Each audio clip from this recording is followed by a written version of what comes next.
Le but de cette séquence de sections, c'est d'en arriver à jouer à l'optométriste. Donc, d'imaginer qu'on a un patient qui voit net d'une certaine distance à une certaine distance et on veut déterminer les caractéristiques des lunettes qu'on doit lui prescrire. Donc, on avait commencé par parler de la différence entre une image réelle et une image virtuelle. Donc, si on prend le cas d'une lentille, l'image réelle, c'est quand les rayons, une fois qu'ils sont déviés par la lentille, ils se croisent réellement en un point. Alors, cet endroit-là se trouve l'image réelle, mais il arrive que les rayons, une fois qu'ils ont été déviés par la lentille, ne se croisent pas, mais leur prolongement se croise à un point. On appelle ça l'image virtuelle. Remarquez que du point de vue de l'œil, ça ne change pas grand-chose. Dans les deux cas, on a des rayons qui divergent et qui rentrent dans l'œil. Et l'œil est capable de déterminer avec le cerveau d'où les rayons viennent. La seule différence, c'est que dans le cas d'une image réelle, les rayons se sont réellement croisés à l'endroit d'où ils semblent venir, tandis que dans le cas de l'image virtuelle, il n'y avait pas vraiment de lumière à cet endroit-là. C'est les prolongements qui sont croisés. Si on met un écran à l'endroit où se trouve une image virtuelle, il n'y aura pas d'image dessus. Tandis que si on met un écran à l'endroit où se trouve l'image réelle, il va avoir une image qui va être visible sur l'écran. On a aussi on a introduit l'œil.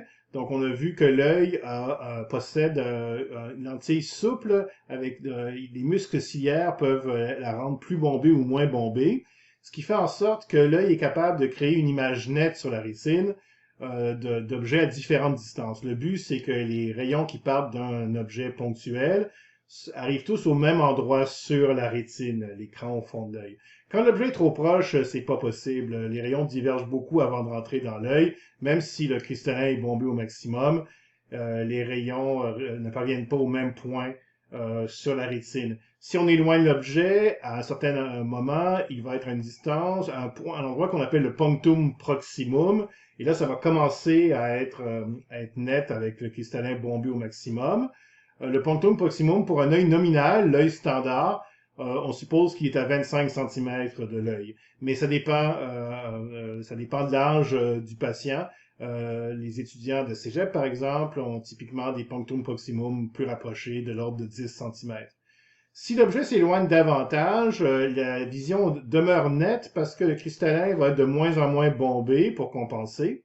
Et si tout va bien, lorsque l'objet va être infiniment loin, en fait très loin ou infiniment loin, ça revient à dire que les rayons qui arrivent en provenance d'un point de l'objet sont parallèles entre eux, parce qu'ils ont voyagé une très grande distance. Dans ce cas-là, avec le cristallin bombé au minimum, donc l'œil est au repos à ce moment-là, les muscles ciliaires ne travaillent pas, on devrait avoir une vision nette. Donc l'œil nominal voit nette de 25 cm à l'infini. Remarquez que si on envoie sur un œil nominal des rayons qui convergent déjà, on pourrait penser que ça aiderait l'œil à voir, mais non, dans ce cas-là, avec le cristallin bombé au minimum, même avec le cristallin bombé au minimum, les rayons se croisent avant d'atteindre la rétine et la vision est floue. On avait aussi défini le grandissement linéaire comme le rapport de la taille de l'image sur la taille de l'objet. Donc, dans différents cas, avec une lentille, si on met un objet devant une lentille et qu'on regarde les rayons qui partent du haut de l'objet et on regarde où ils se croisent, donc où se forme l'image du haut de l'objet, on se rend compte que vu que le bas de l'objet et le bas de l'image demeurent sur l'axe, on peut comparer la taille de l'objet et la taille de l'image. Donc, YI, ça va être la taille de l'image, YO, la taille de l'objet, et le rapport s'appelle le grandissement linéaire. Donc ici, vous avez un exemple, le grandissement vaut 2, l'image est 2 fois plus grande que l'objet, et à l'endroit. Le grandissement peut être négatif si l'image se forme à l'envers. Donc ici, l'image est 1,5 fois plus grande que l'objet, mais à l'envers, on a un grandissement de moins 1,5. Le YI est négatif dans ce cas-là. Le YI va être négatif si l'image est en dessous de l'axe.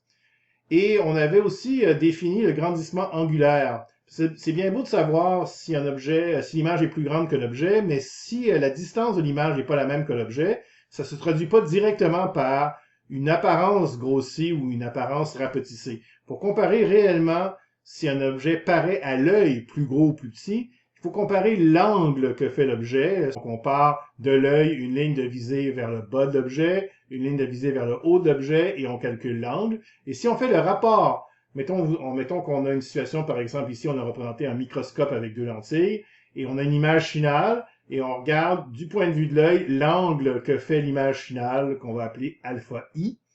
Et si on imagine maintenant que l'objet, on n'a pas de microscope, on est tout seul à l'œil, avec un œil nu devant l'objet, le mieux qu'on peut faire sans microscope, dans ce cas-là, c'est de mettre l'objet au punctum proximum de l'œil, à l'endroit le plus proche où l'œil voit net. Donc, si on compare l'angle alpha I puis l'angle alpha O pour objet, on peut calculer de combien le microscope nous permet de grossir par rapport à la situation où on n'aurait pas de microscope. Bon, maintenant, on a vu qu'il existe deux sortes de lentilles. Les lentilles convergentes et les lentilles divergentes. Les lentilles convergentes, c'est une lentille qui est plus large au centre que sur les bords. Vous voyez, plus large au centre que sur les bords. Une lentille divergente est plus mince au centre que sur les bords. Au lieu de les dessiner comme ça, on peut les dessiner de manière simplifiée, comme une seule ligne.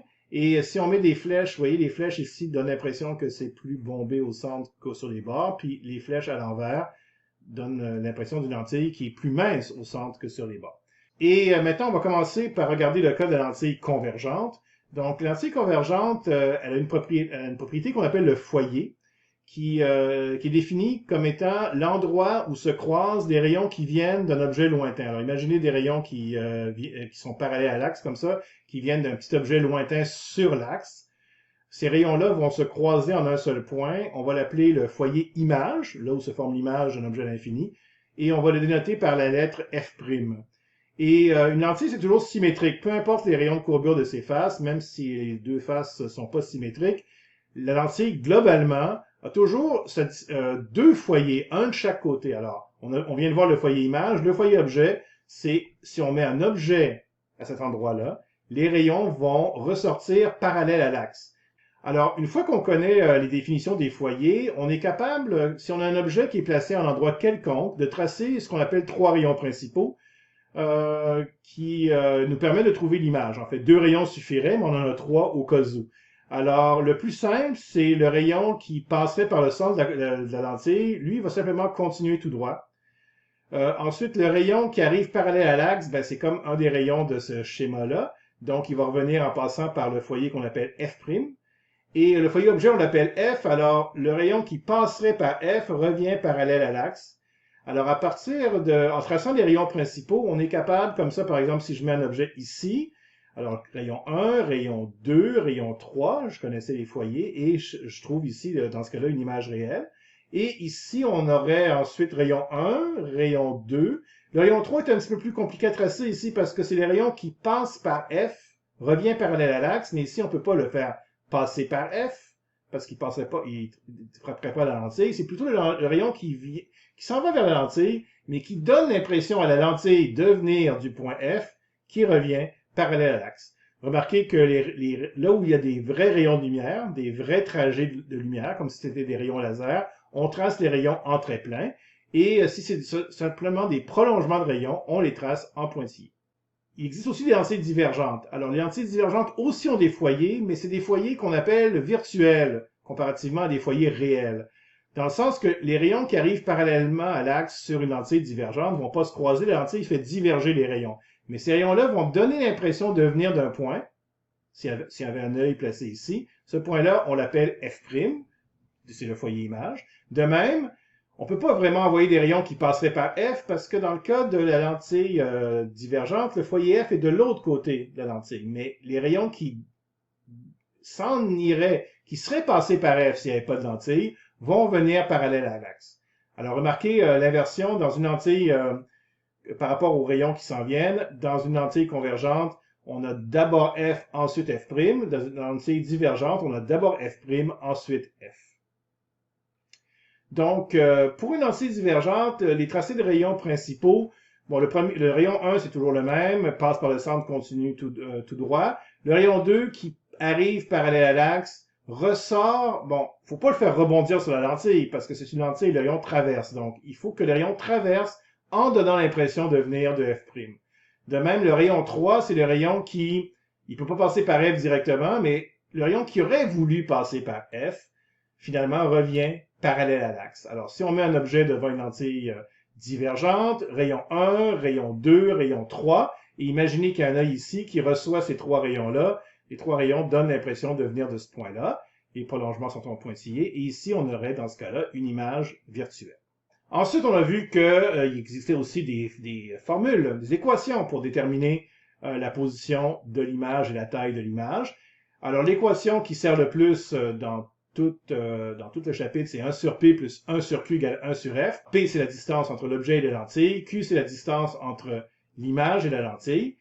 Et F, c'est la distance focale, la distance entre le foyer et la lentille.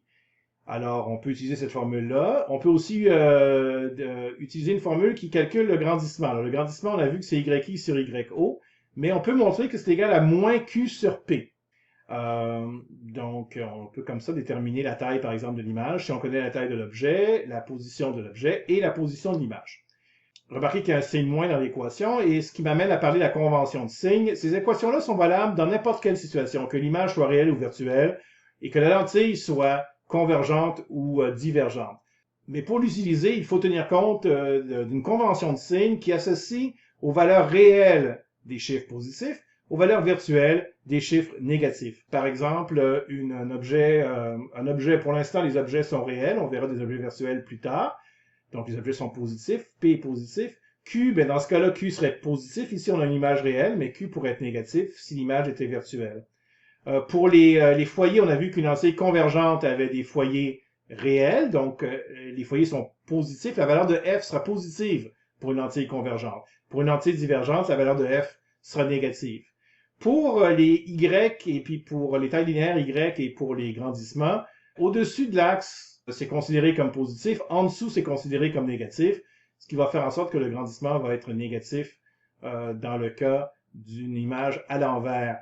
Alors, voyons si ça marche. Ici, on a une lentille positive, convergente, le P est positif, le Q est positif. Donc, le G, le grandissement, vu que si Q est positif et P est positif, le grandissement va être négatif. Effectivement, l'image est en dessous de l'axe. Ici, on a une image virtuelle avec un P positif, donc Q est négatif, P est positif, donc le grandissement est positif. Effectivement, l'image virtuelle est à l'endroit. Finalement, ici, la distance focale est négative. On a une lentille divergente. Maintenant, le Q est négatif, l'image est virtuelle, donc le G est positif, l'image est au-dessus de l'axe. Donc, tout va bien.